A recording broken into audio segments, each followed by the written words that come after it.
Willkommen beim 2050 Thinkers Club. Viele von euch kennen uns bereits von unseren zahlreichen Präsenzveranstaltungen in der Vor-Corona-Zeit. Wir, der 2050 Thinkers Club, arbeiten gemeinsam im Dialog und im Netzwerk gemeinsam Positionen zu den Themenschwerpunkten Digitalisierung, Lebensräume, Generationen und globale Perspektiven. Wir sind heute mit einem neuen Format am Start, dem 2050 Thinkers Ideas Lab. Wir diskutieren heute mit Top-Wissenschaftlerinnen und Wissenschaftlern, Expertinnen und Expertinnen zum Thema gesundes Leben und eine zukunftsfähige Gesellschaft. Heute sind wir zu Gast am Krone-Institut der Sigmund-Freud-Universität. Es geht uns um die Frage, welche Möglichkeiten es bereits heute gibt, präventiv für ein langes und gesundes Leben zu sorgen. Deshalb befragen wir heute die Top-Spezialisten und Führungspersönlichkeiten des Krone-Instituts zu Maßnahmen, Trends und Erkenntnissen, die Sie im Bereich der Chronomedizin sehen.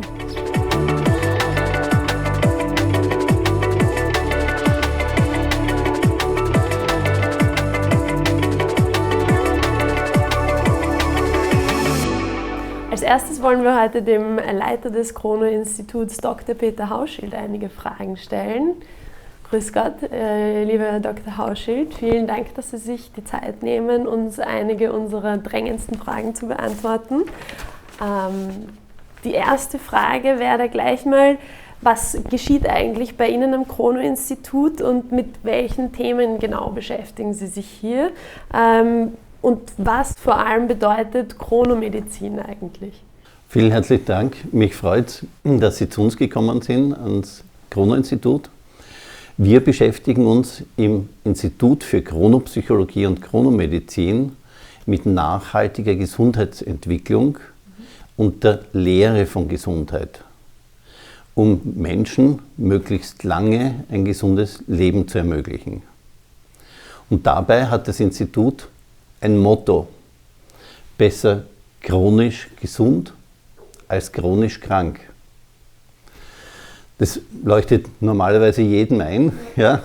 Und der Aspekt kann letzten Endes in einem Bild sehr schön ausgedrückt werden.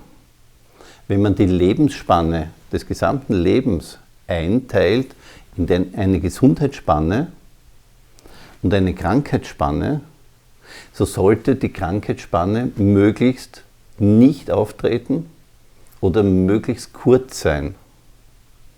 Wir haben aber jetzt gerade in Zeiten wie diesen, in der aktuellen gesellschaftlichen Entwicklung, die Situation, dass bereits durch Belastungen, psychische Belastungen, schon mit 30 bis 40 Jahren chronische Störungen entstehen. Und die psychischen Belastungen, wir kennen den Begriff Burnout sehr gut, sind etwas, was sich dann letzten Endes somatisiert und auf den Körper überträgt. Und das bewirkt natürlich dann langfristig chronische Krankheiten, die letztlich dann bis ans Ende des Lebens gehen. Wie genau würden Sie jetzt aber die Chronomedizin definieren? Gibt es da eine allgemeine Definition, die Sie uns mitteilen könnten? In unserer Institutsbezeichnung Chronopsychologie und Chronomedizin ist der Begriff des Chronos sehr prominent erwähnt. Chronos als griechische Bezeichnung oder griechische Übersetzung von Zeit, also gemessene Zeit, führt in unserer Arbeit auf 2 Punkte hin. Wir betrachten die Zeit nicht nur vom Zeitpunkt, sondern sehr stark vom Zeitverlauf aus.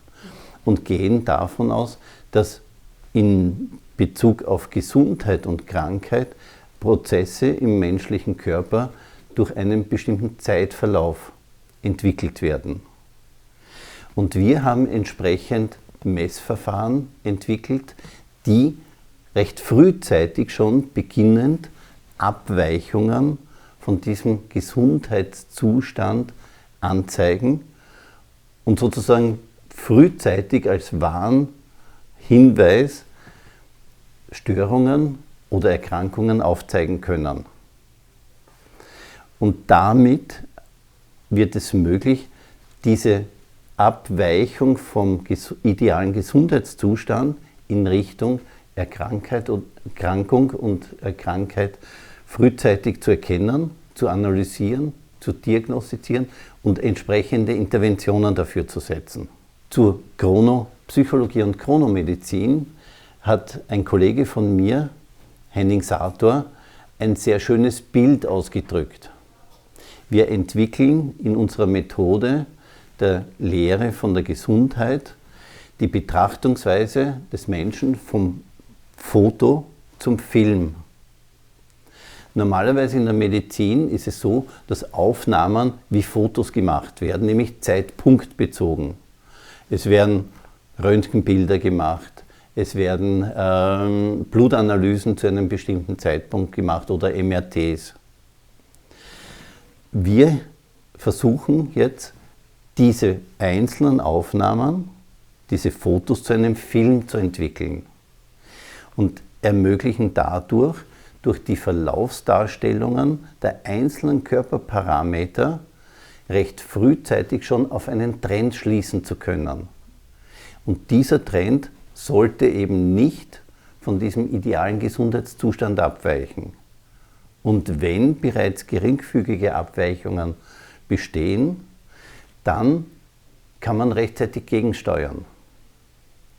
Und der Begriff des idealen Gesundheitszustandes kommt von einem berühmten österreichischen Mediziner, der 1920 eine Methode entwickelt hat, und das war F.X. Meyer.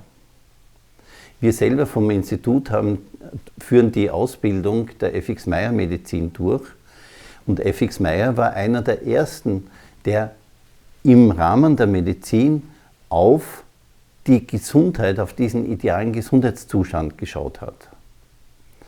Aktuell ist es ja so, dass wir eine Dualität im Bereich der Medizin haben. Die Medizin ist pathologisch ausgerichtet, orientiert sich erst dann an eine handlungsleitende Maßnahme, wenn eine Erkrankung eingetreten ist. Wir vom Institut für Chronopsychologie und Chronomedizin schauen auf die Gesundheit und damit auf die Salutogenese und ergänzen die pathologische Betrachtungsweise mit der salutologischen und führen eben entsprechend aus diesen Erkenntnissen den Aspekt der Gesundheitsentwicklung, da gibt es auch den schönen Begriff der Salutogenese, durch, indem wir nicht nur die Messverfahren, sondern auch die Interventionen entsprechend anwenden. Wieso setzen Sie auf Prävention? Welche gesundheitssystemischen Maßnahmen oder Veränderungen sind Ihrer Meinung nach nötig für eine gesunde Zukunft Österreichs? Wir haben diesbezüglich zwei Ebenen zu betrachten. Das eine ist die individuelle Ebene des Menschen und das andere ist die gesellschaftliche Ebene des Staates. Ja. Auf der individuellen Ebene sehen wir ganz deutlich, dass durch die Zunahme des Lebensalters in Richtung 100 Jahre eine Situation entsteht, dass speziell in den letzten Lebensjahrzehnten chronische Erkrankungen sehr, sehr stark die Lebensqualität einschränken. Und genau aus diesem Grund ist es ganz, ganz wesentlich, bereits frühzeitig im Leben, also mit 20, 30, 40 Jahren, schon diesen idealen Gesundheitszustand versuchen zu erhalten zu können. Und genau dafür haben wir ein Frühwarnsystem entwickelt, auf das wir dann später nochmal eingehen können. Ich möchte noch dazu die gesellschaftliche Ebene aufzeigen. Da besteht jetzt momentan speziell in der Corona-Krise die Problematik, dass die psychischen Belastungen und psychischen Störungen exponentiell anwachsen. Wir haben diesen Trend, ich sage immer in meinen Seminaren, schon seit der Einführung des iPhones. Also mit 2004, 2006 sieht man deutlich den Anstieg der Kurve der psychischen Belastungen. Und psychische Belastungen meint Erschöpfung, meint gewisse psychischen Störungen wie wie Angststörungen oder Zwangsstörungen, ja, bis dorthin, dass Erschöpfung zu Burnout führt. Das ganze Erschöpfungssyndrom ist eine sehr häufig bestehende Erkrankung, die man letzten Endes, und hier fängt die Problematik des Frühwarnsystems an, schwierig im Vorhinein zu diagnostizieren ist.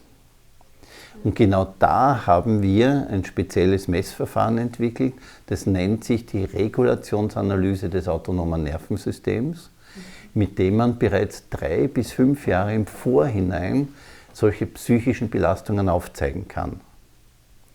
Und dies führt dazu, dass man, wenn man rechtzeitig, frühzeitig psychische oder auch körperliche Belastungen diagnostiziert und Interventionen setzt, man Kosten einspart, enorme Kosten.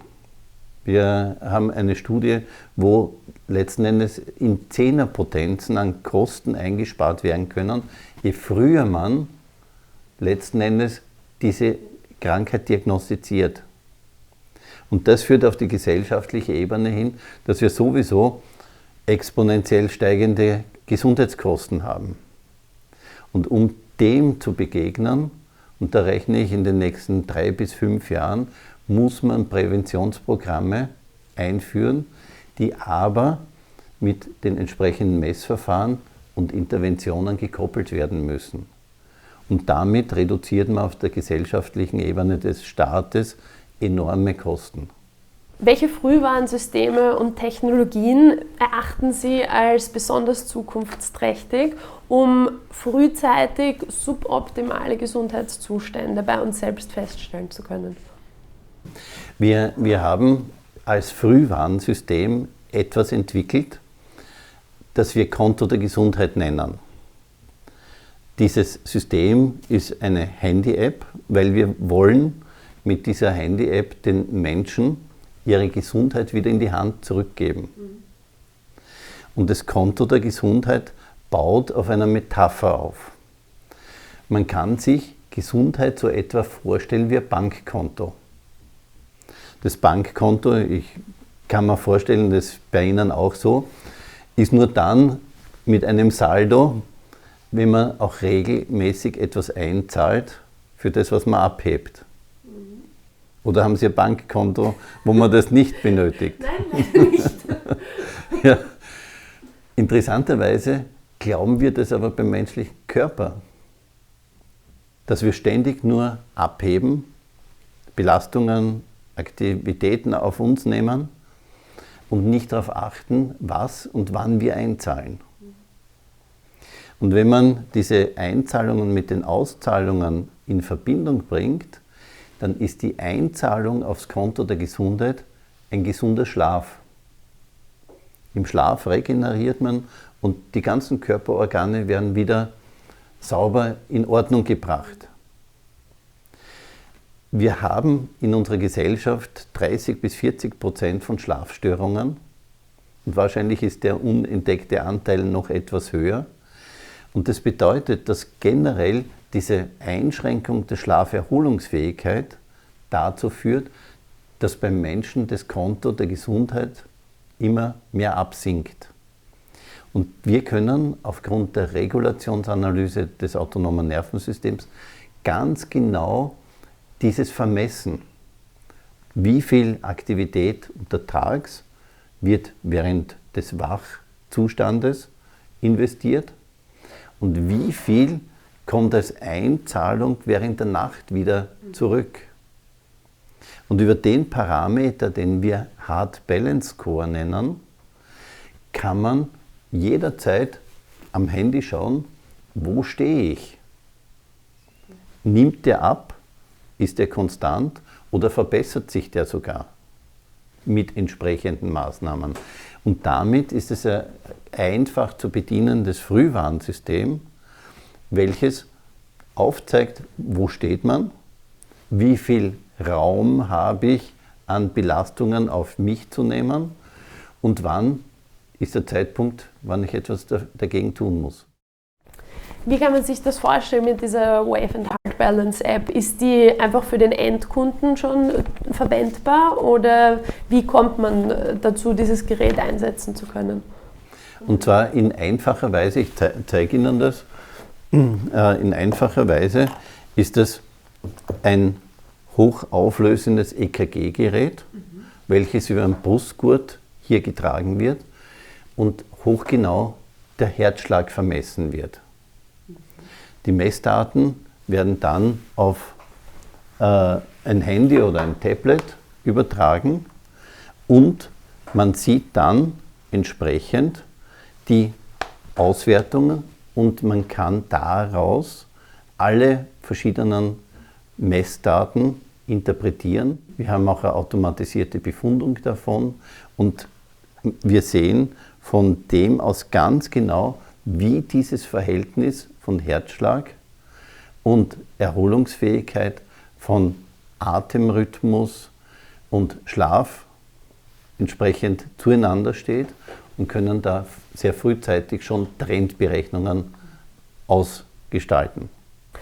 Und abgesehen von der Health-App und den Schlafgewohnheiten, gibt es noch andere Maßnahmen und Interventionen, die Sie uns hier empfehlen können, beziehungsweise mit denen Sie sich hier am Chrono-Institut beschäftigen?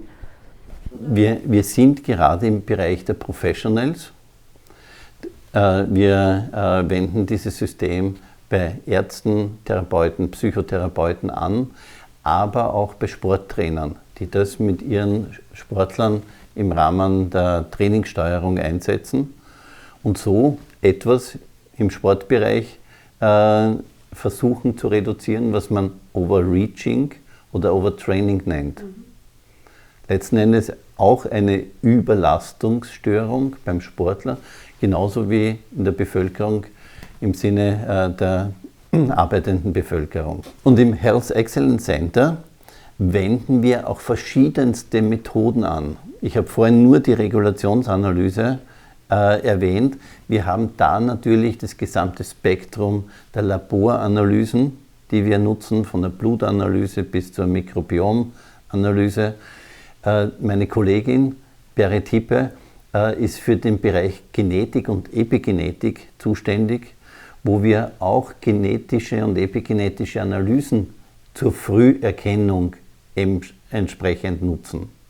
Dann natürlich die Körperanalysen in Bezug auf Körpergröße, Körpergewicht und Zusammensetzung, aber auch im Bereich Sport die ganze Palette von den Laktatanalysen. Und die Summe dieser verschiedenen Analysen setzen wir als Parameter ins Konto der Gesundheit und können dann etwas abbilden, was wir die römische 1 der Gesundheit nennen. Die römische 1 der Gesundheit ist auch von meinem Kollegen Henning Sator entwickelt, ist, dass wir uns nicht nach den normalen Normwerten der Medizin halten, die ja pathologisch orientiert sind, also erst dann etwas aufzeigen, wenn schon eine Erkrankung da ist. Das ist etwa die -4 oder die 5 ja, im Schulnotensystem, sondern wir definieren die römische 1 für alle Messverfahren, für die Blutanalyse, für die Laktatanalyse, für die Regulationsanalyse und können dann von dieser römischen 1 Schulnoten vergeben. Und dann wissen die Menschen ganz genau, wo sie von diesem idealen Gesundheitszustand aus stehen.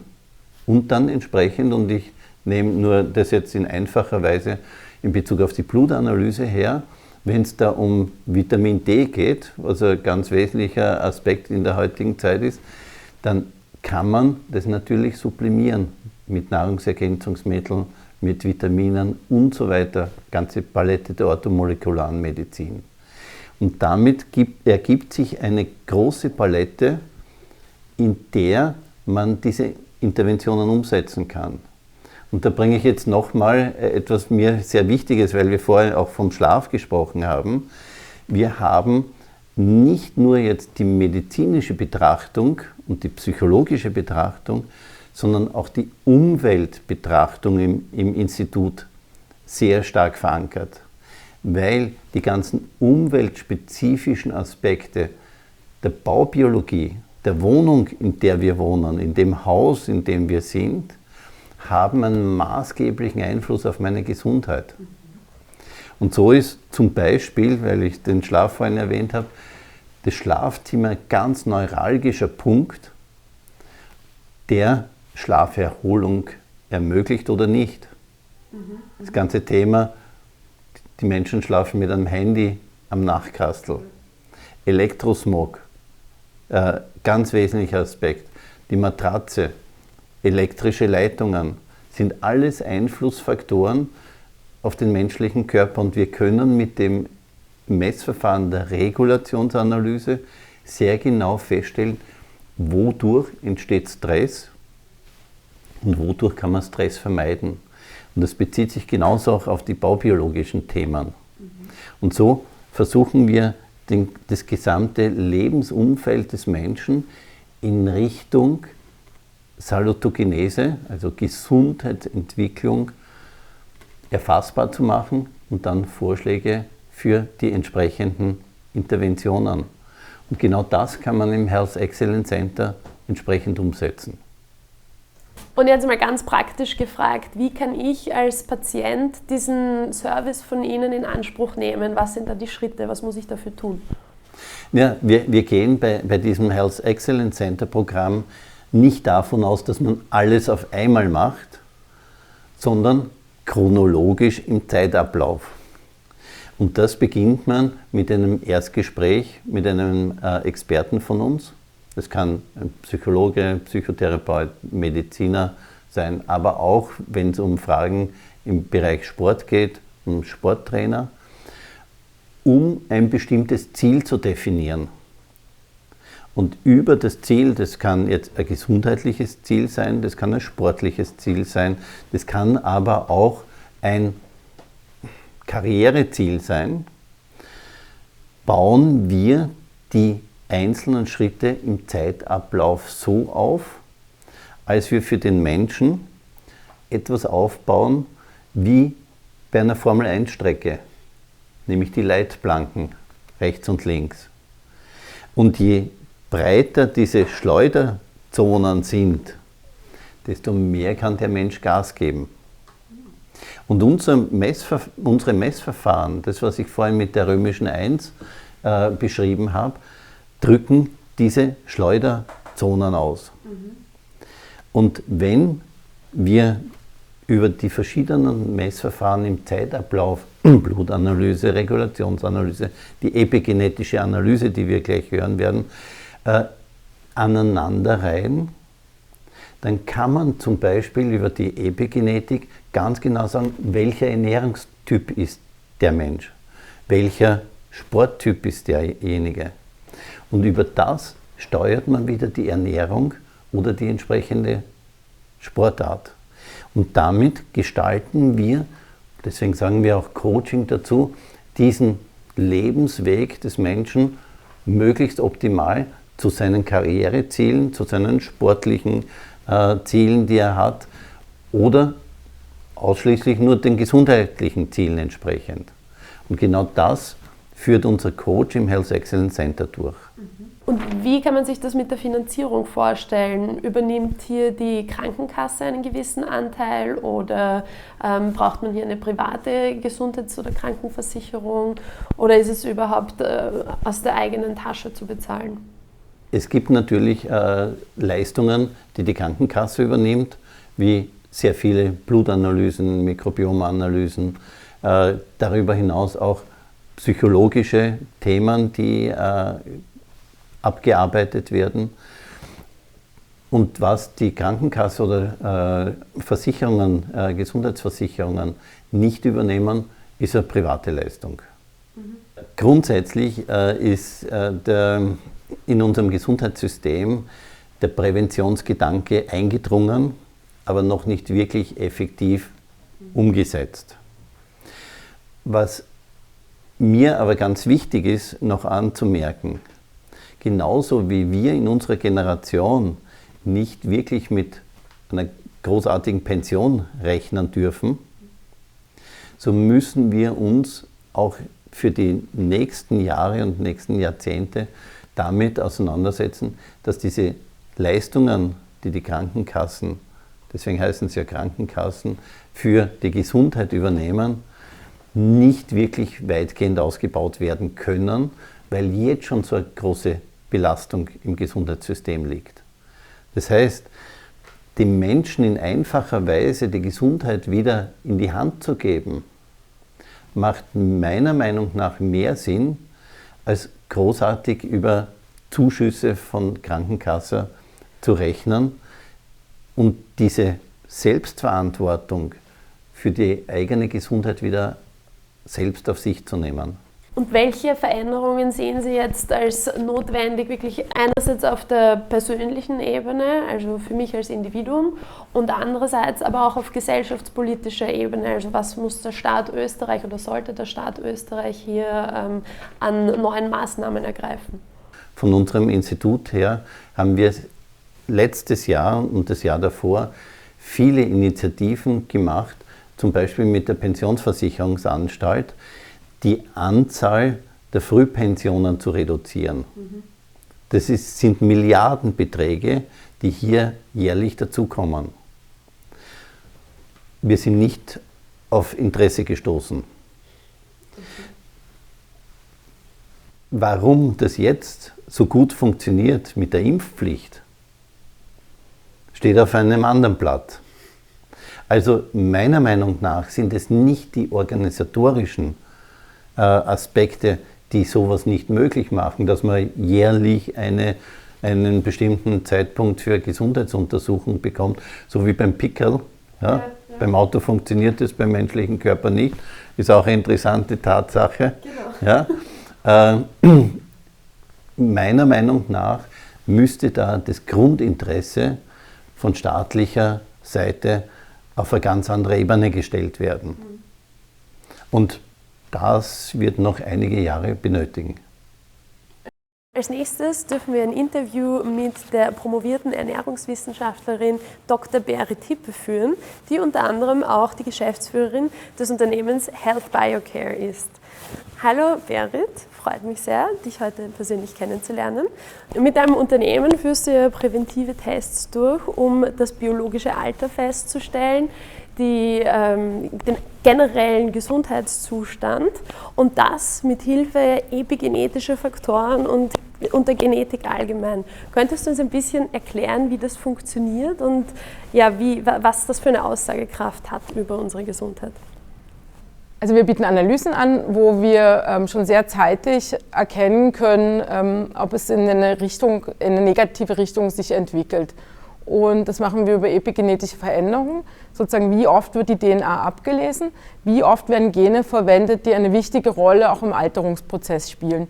Das ist wissenschaftlich belegt, welche Gene da eine Rolle spielen. Und man kann messen, wie die Methylierung, so nennt man das, diese Gene eben blockiert oder leicht zugänglich macht, um ihre Funktion auszuüben. Das ist das im Bereich Alterung und wir haben diese Tests, das sind Biomarker, die einen komplexen Stoffwechselprozess widerspiegeln. Da haben wir entwickelt auch im Bereich für Bewegung, für Stresswahrnehmung, Stressverarbeitung, Muskelaufbau, ernährungswichtige Faktoren. Und wie darf man sich das jetzt genau vorstellen als Laie? Jemand, der sich mit der Genetik oder der Epigenetik noch nicht so im Detail befasst hat. Wie funktioniert das? Was sagen genetische oder epigenetische Faktoren über unsere Gesundheit aus?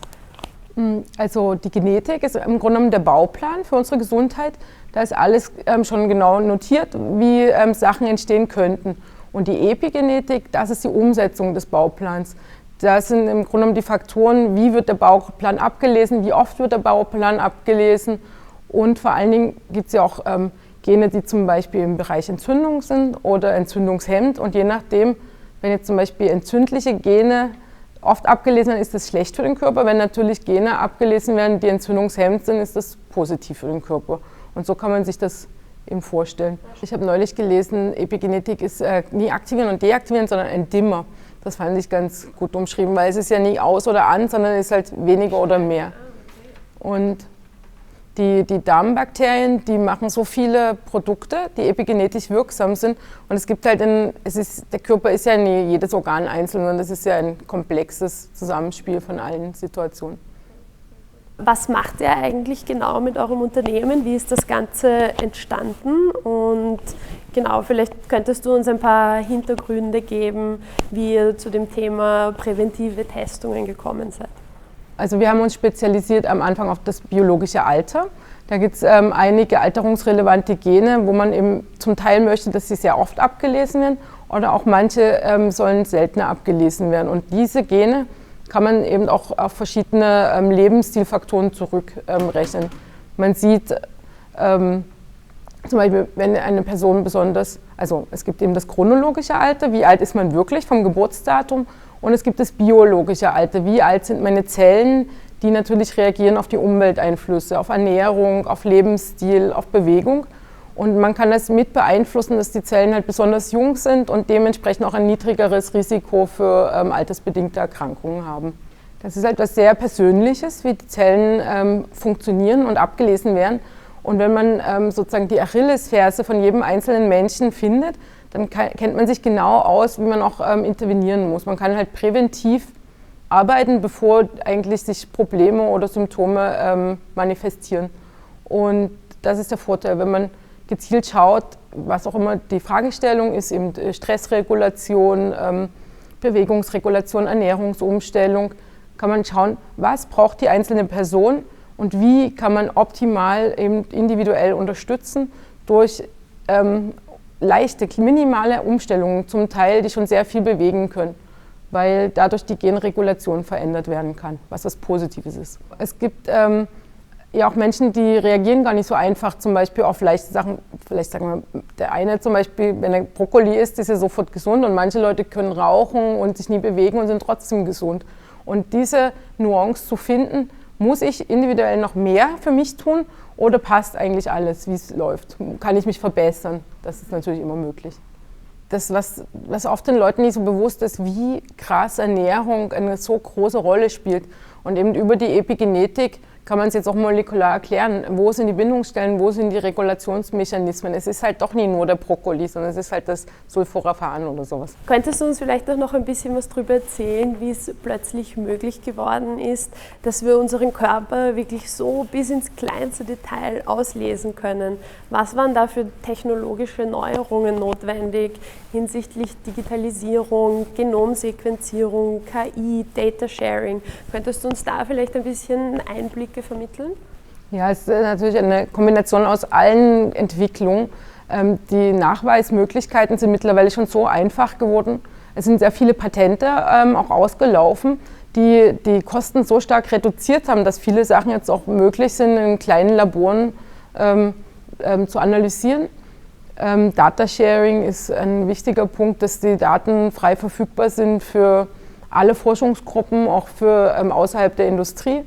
Und künstliche Intelligenz verwenden wir zum Beispiel auch, weil der Stoffwechsel ist so komplex und man sucht halt vor allen Dingen einzelne Biomarker, wo ein einziger Wert ein ganzen Stoffwechselsystem sozusagen widerspiegeln kann.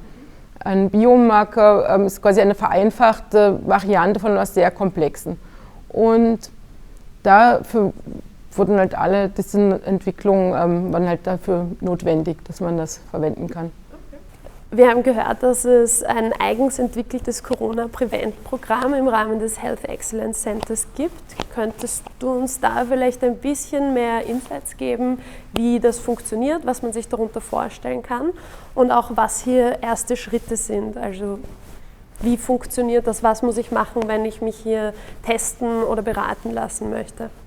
Genau, also Corona ist ein wichtiger Teil von unserem Leben jetzt geworden und unser Ansatzpunkt geht in die Richtung eben wieder in Prävention. Wie kann ich mein Immunsystem stärken? Wie kann ich den Körper bereit machen, auch dass er aktiv die Viren gar nicht binden lässt? Und falls es doch zu einer Infektion kommt, dass die halt sehr geringgradig verläuft, also mild verläuft. Und das funktioniert auch so, dass man mittlerweile durch viele Forschungsarbeiten genau weiß, wo die Viren binden, und das kann man auch epigenetisch verändern, die Bindungskapazität, also die Möglichkeit, wie der Virus am Körper bindet, kann man positiv beeinflussen durch Ernährung, durch den Lebensstil, durch Stressreduktion.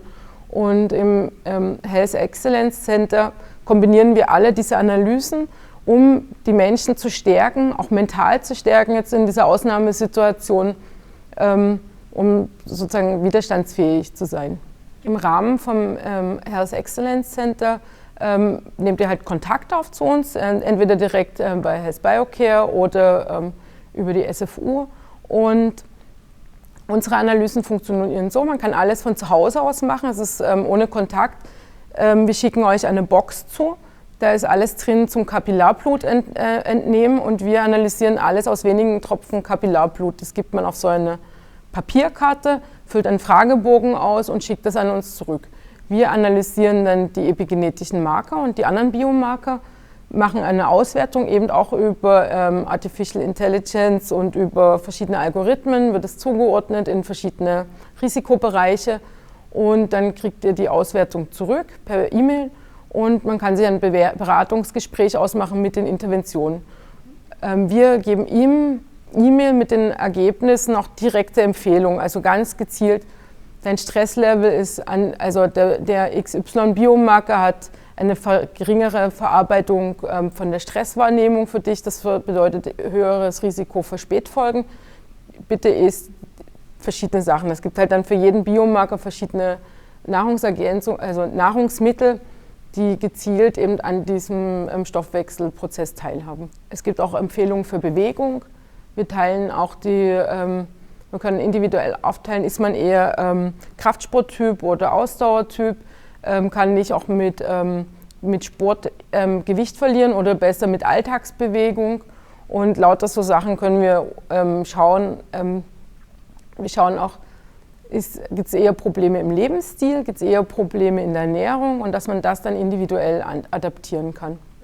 Unser Ansatz ist ja, keine Panik zu machen oder eine Risikoeinschätzung von irgendwas, sondern es geht nur darum, präventiv, wo kann ich selbst mich optimieren, wo kann ich mir helfen, leicht Sachen umzustellen, dass der Alltag besser läuft, dass die Gesundheit erhalten bleibt langfristig.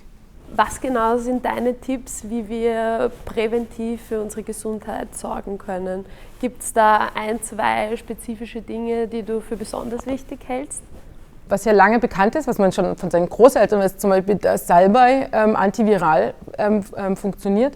Und es gibt jetzt einige Studien auch im Bereich Covid-19, dass Salbei-Extrakte aus anderen Pflanzenstoffen sehr wohl aktiv dazu beitragen, dass der Virus, also dass die Viren nicht binden können und dass die Krankheit auch mild verläuft.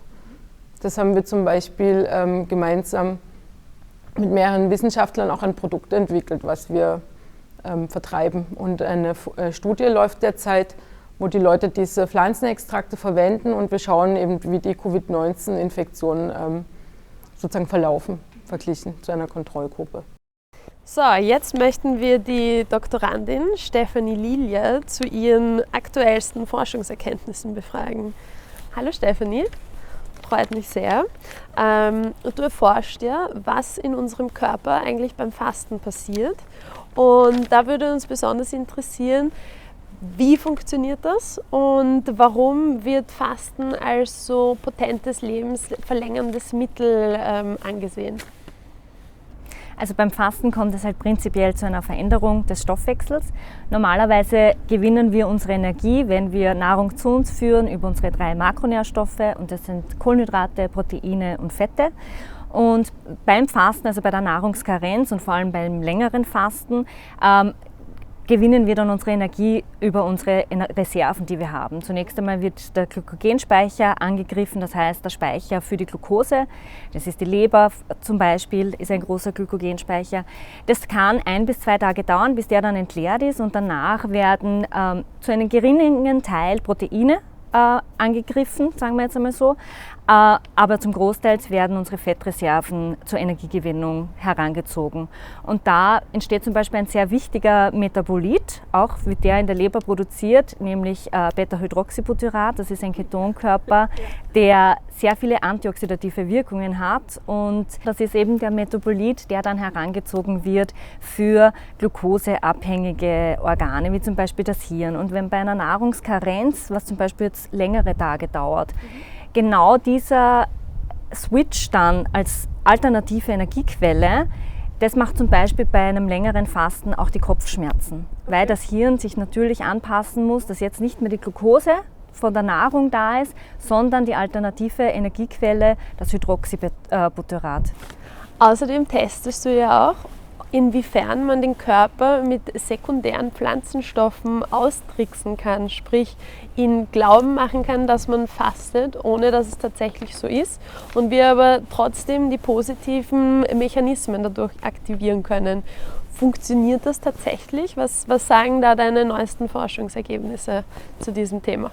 Ja, also wir haben ein Fastenmimetikum, so nennen es wir, entwickelt mit einer Schweizer Firma, und da haben wir allerhand an sekundären Pflanzeninhaltsstoffe zugeführt. Es war ein langer Prozess, weil nicht alle vertragen sich miteinander, das heißt, sie können sich auch gegenseitig inaktiv machen oder die Wirkung des anderen halt aufheben.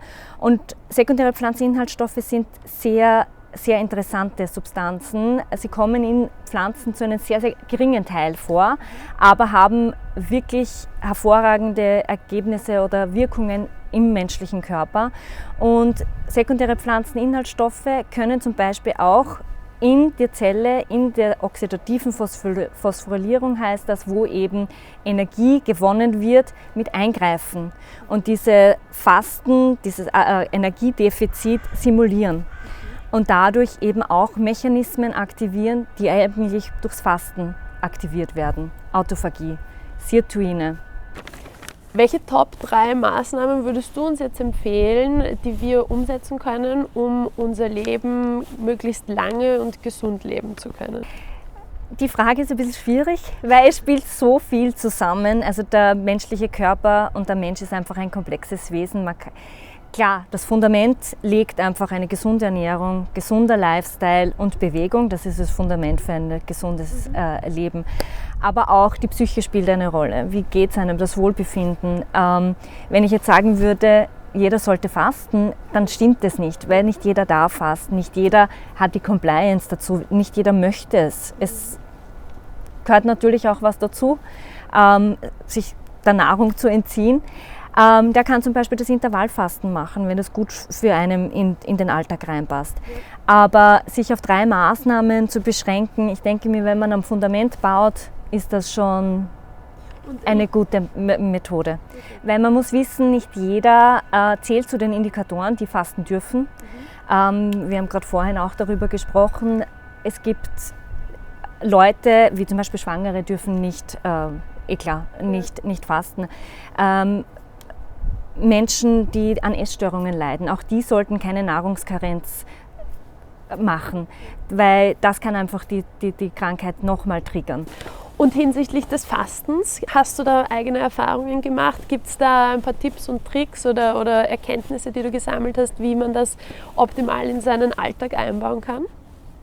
Also intermittierendes Fasten, das praktiziere ich selber auch immer wieder. Das geht eigentlich recht leicht, sich das in den Alltag zu integrieren, vor allem wenn man zum Beispiel die Nacht hernimmt, um da gleich eine längere Nahrungskarenz zu haben. Man muss es natürlich in seinen Alltag integrieren können. Ich kann gut auf das Frühstück verzichten, weil es immer stressig ist mit 2 Kindern, die kriegen dann das Frühstück und ich trinke meinen schwarzen Kaffee und gehe dann. Und nehme dann meine Mahlzeit ein bisschen später ein. Bei einem längeren Fasten, wie zum Beispiel beim Buchinger Fasten, was wir uns angesehen haben, muss man schon einige Sachen beachten, vor allem für einen Laien. Ich würde es empfehlen, in einer Institution zu machen, vor allem beim ersten Mal, damit man mal das Gefühl bekommt, wie geht es einem dabei. Manche entwickeln Kreislaufprobleme, klar, wenn der Blutzucker runtergeht, die Energie dann fehlt. Da gibt es gute Tipps und Tricks, was ein Fastencoach dir mitgeben kann. Der betreut dich, du bist unter Gleichgesinnten. Es kommt nicht dazu, dass du vielleicht dann doch Hungerattacken bekommst und zum Schlemmen anfängst, was natürlich das absolute No-Go ist beim Fasten. Der Fastenbruch sollte mit einer kleinen Mahlzeit begonnen werden und dann langsam aufgebaut werden, damit diese positiven Effekte, die wir haben, auch noch lange wirken. Durch das Intervallfasten wird der Glykogenspeicher nicht bei jedem Menschen komplett entleert. Das heißt, er kommt gar nicht so hoch in die Ketonkörperbildung, die eben sehr antientzündlich für unseren Körper wirken. Und da kommt man erst rein, wenn man wirklich längeres Fasten macht. Das kann man messen wie beim Blutzucker, wie viele Ketonkörper, wie viel Millimolar ich gerade bilde. Normalerweise kommt man bei einem längeren Fasten so auf die 5,7 war unser höchster. Das ist wirklich ein guter Wert nach 5 Tagen Fasten. Beim Intervallfasten erreicht man vielleicht 1 Millimolar. Die Autophagie wird angekurbelt, aber wie hoch die Sirtuine exprimiert werden, das gehört untersucht. Was ist denn Buchinger Fasten für all jene, die sich damit vielleicht noch nicht so viel befasst haben? Worum geht es da? Also Buchinger Fasten wird auch gleichgesetzt mit Heilfasten nach dem Dr. Buchinger. Und das sieht folgendermaßen aus: Es ist absolut nur flüssige Nahrung. Man beginnt den Morgen mit Tee. Also es wird prinzipiell sehr viel getrunken. Tee unter anderem auch, verschiedenste Kräutertees. Zum Mittag gibt es dann einen pürierten Saft, Obst- und Gemüsesaft. Der kann leicht eingedickt sein durch die Ballaststoffe. Der sollte innerhalb, wie halt bei einer Mahlzeit auch, in einer halben Stunde getrunken werden, weil das ständige Zuführen natürlich würde dann wieder einen Hunger macht dann wieder hungrig. Und am Abend gibt es dann eine klare Gemüsesuppe, aber ohne Beilage. Und das war es einmal für 5 Tage. Natürlich gehört dann auch dazu, dass man den Darm entleert, eine Darmsanierung, denn es sollte das nicht zurückgehalten werden, was noch im Darm drinnen ist. Das enthält Giftstoffe, unser Stuhl, der gehört ausgeschieden. Also auch Darmentleerungen sind bei einer Buchinger Heilfastenmethode. Und deshalb empfehle ich es auch in einer Institution, weil auch dort wird dann geglaubert und der Darm entleert.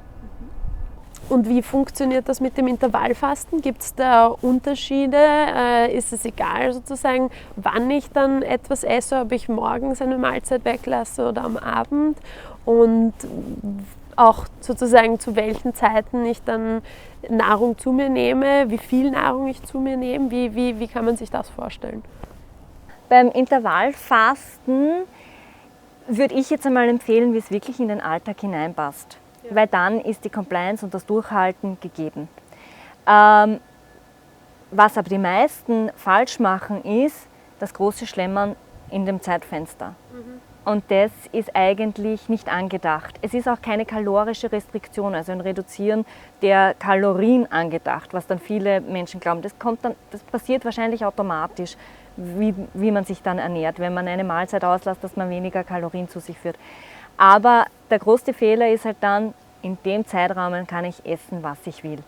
Das ist auch nicht gerade richtig. Also man sollte dann schon auf eine ausgewogene Ernährung schauen. Wir haben vorher gesagt, die Ernährung ist ein Fundament für die gesunde für ein langes Leben. Wenn ich da mir dann trotzdem Burger, Pizza reinhau, klar, ich werde vielleicht abnehmen, weil der Kaloriendefizit da ist, weil eine Mahlzeit fehlt. Das können gut 600-700 Kalorien sein, je nachdem, wie sich der Proband Mensch vorher ernährt hat.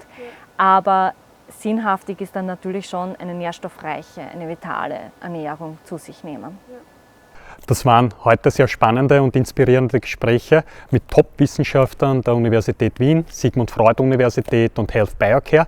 Wir nehmen heute einiges mit und Kathi, du bist ja auch einer unserer 2050 Thinkers Mitglieder. Du beschäftigst dich schon seit Jahren als Gesundheitsökonomin, als Präventivcoach und auch als Autorin. Hast dazu auch ein Buch geschrieben, Longevity, für ein gesundes, langes Leben. Und was sind deine Erkenntnisse, die Key Takeaways, die sich widerspiegeln aus dem wissenschaftlichen Bereich?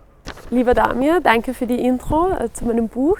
Ich muss sagen, der Tag heute war wirklich sehr spannend und hat die verschiedensten Dimensionen zum Thema Salutogenese oder Gesundheitserhaltung im präventiven Bereich erläutert, aus medizinischer Perspektive, aus dem Bereich Forschung und Technik. Zum Begriff Longevity. Da geht es eigentlich hauptsächlich darum, dass wir sowohl die Gesundheitsspanne als auch die Lebensspanne maximieren wollen, basierend auf Erkenntnissen der Molekularbiologie, Altersforschung, Genetik, Epigenetik, viele Themen, die wir heute eben auch schon gehört haben. Also es ist wirklich spannend, diese Überschneidungen zu betrachten. Und letztlich würde ich sagen, unterteilt sich mein Buch in 3 große Ansätze. Der erste Part betrifft, was eigentlich beim Alterungsprozess passiert in uns. Der zweite Teil beschäftigt sich mit Messmöglichkeiten und Frühwarnsystemen, so wie das auch der Herr Dr. Hauschild angeschnitten hat und auch die Frau Dr. Hippe. Und im dritten Part fokussieren wir uns dann wirklich auf die Strategien und Maßnahmen, Interventionen, die wir treffen können. Zusammenfassend möchte ich gerne als letzten Punkt mitgeben, dass die Verhaltensänderung selbst eigentlich die schwierigste Disziplin ist und deswegen finde ich es wichtig, sich auf die kleinen Veränderungen und Maßnahmen im Alltag zu konzentrieren, weniger als kurzfristig wirklich große Veränderungen einzubauen. Wenn man es also schafft, kleine Veränderungen zu integrieren in seinem Alltag, kann man schon sehr stolz sein. Danke, Kate. Ich hoffe, es hat euch sehr gut gefallen, unser 2050 Thinkers Ideas Lab. Wir haben heute sehr spannende Dinge erfahren, die sehr in die Zukunftsrichtung gehen. Wenn ihr mehr Informationen bekommen wollt, auf 2050thinkers.club einfach unter Kontakt uns schreiben und wir werden euch zeitnah informieren. Und wir wünschen euch alles Gute und mit neuen spannenden Formaten werden wir euch am Laufenden halten. Dankeschön.